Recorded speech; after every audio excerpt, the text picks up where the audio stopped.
Hi, I'm Hannah. I have to say how wonderful it's been to just pause in this busy lead up to Christmas and just take time to prepare today's reflection. I'm sure you've noticed next to me, our family elf sat in the tree. We've got 2 young boys, and if you don't know about the elf goes to the North Pole every night, and when she returns, she's got up to all kinds of mischief around the house. And it brings me such joy to hear them in the morning, hearing them shout to each other that they've got to find the elf, hearing them running around the house trying to find where she is, and then hearing the giggles coming from them when they've seen what mischief she's been up to. And it just made me think, I need to live my Christian life more like that. I need to wake up in the morning with such anticipation and joy of how God is going to speak to me, what he wants to teach me, how he wants to use me.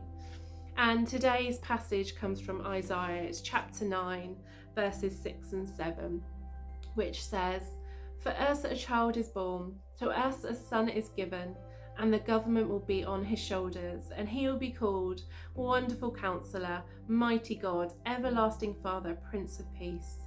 Of the increase of his government and peace there will be no end. He will reign on David's throne over his kingdom, establishing and upholding it with justice and righteousness from that time on and forever."